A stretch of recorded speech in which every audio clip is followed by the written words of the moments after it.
Hello সবাইকে, আবার চলে এসেছি নতুন একটা রেসিপি নিয়ে, বৈরাগী মাছের পকোড়া। তো বৈরাগী মাছের পকোড়াটা আমি কিভাবে তৈরি করলাম, টোটাল রেসিপিটা কিন্তু তোমাদের সাথে শেয়ার করছি। অবশ্যই রেসিপিটা কিন্তু দেখো, পুরো ভিডিওটা তোমরা দেখো। আমার এখানে লাগবে বৈরাগী মাছ। তো বৈরাগী মাছটাকে আমি কেটে ভালোভাবে ধুয়ে নিয়েছিলাম। এখানে আমি অল্প পরিমাণেই কিন্তু লবণ দিচ্ছি, কারণ এই মাছটাতে কিন্তু অনেক লবণ থাকে। দেন একটু হলুদ গুঁড়ি দিয়ে দিচ্ছিলাম। আর এখানে আমি নিয়েছিলাম আদা রসুনের পেস্ট। এইটা দিয়ে কিন্তু আমি ভালোভাবে মাছটাকে মাখিয়ে নেব।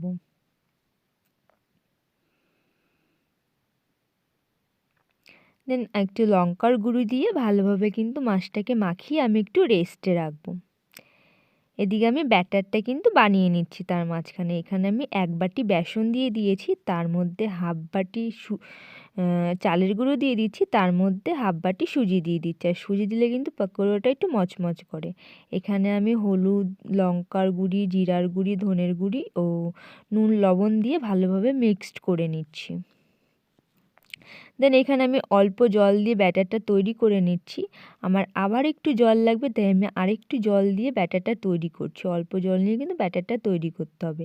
এখানে আমি ব্যাটারটা একটু ফাটিয়ে নিচ্ছি। যত ভালোভাবে ফাটাবে তত কিন্তু পাকোড়াটা মচমচ করবে। দেন এখানে আমি আরেকটু জল দিয়ে কিন্তু ভালোভাবে ব্যাটারটা তৈরি করে নিয়েছি। এদিকে আমি প্যানটা বসিয়ে দিয়েছি। প্যান কিন্তু গরম হয়ে গেছে। আমি এখানে তেল ঢেলে দিচ্ছি। দেন এদিকে কিন্তু আমার তেলটা গরম হয়ে গেছে। এবার এদিকে আমি মাছগুলো ছেড়ে দেব। তো ব্যাটারের মধ্যে আমি মাছগুলো ডুবিয়ে নেব। দিয়ে কিন্তু ঠিক ভালোভাবে ডুবিয়ে নিতে হবে, ব্যাটারটা জানি মাছটার গায়ে লাগে। এবার আমি কিন্তু তেলের মধ্যে ছেড়ে দেব। একে এক করে আমি বাকি মাছগুলো তেলের মধ্যে দিয়ে দেবো। এদিকে কিন্তু আমি যে কটা আমার ধরেছে সব কিন্তু আমি দিয়ে দিয়েছি। এবার আমি মাছটাকে কিন্তু উল্টে নিচ্ছি। দেখতেই পাচ্ছ ওই সাইডটা আমার খুব ভালোভাবে হয়েছে। আর কিন্তু আমি অল্প আঁচেই ভেজেছি, লো ফ্লেমে কিন্তু ভেজেছি।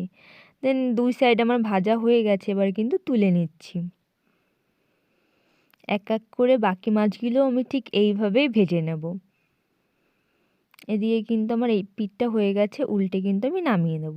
এদিকে আমার হয়ে গেছে। আমি আরেকটু টেস্টি করার জন্য এখানে গোলমরিচের গুঁড়ো দিয়ে দিচ্ছিলাম। দেন একটু মেয়োনিজ নিয়ে নিচ্ছিলাম। মেয়োনিজ দিয়ে খেতে কিন্তু ভীষণ টেস্টি হয় পকোড়াগুলো। তোমরা চাইলে সস দিয়েও খেতে পারো। আমার কিন্তু এখানে পুরো রেসিপিটা হয়ে গেছে। ভীষণ টেস্টি হয়েছে, তোমরা দেখতেই পাচ্ছ, আমি ভেঙে দেখাচ্ছি, ভীষণ মচমচ হয়েছে। তোমরা চাইলেই কিন্তু এরকম একটা রেসিপি তৈরি করে নিতে পারো। বাই, দেখা হচ্ছে নেক্সট একটা ব্লগে।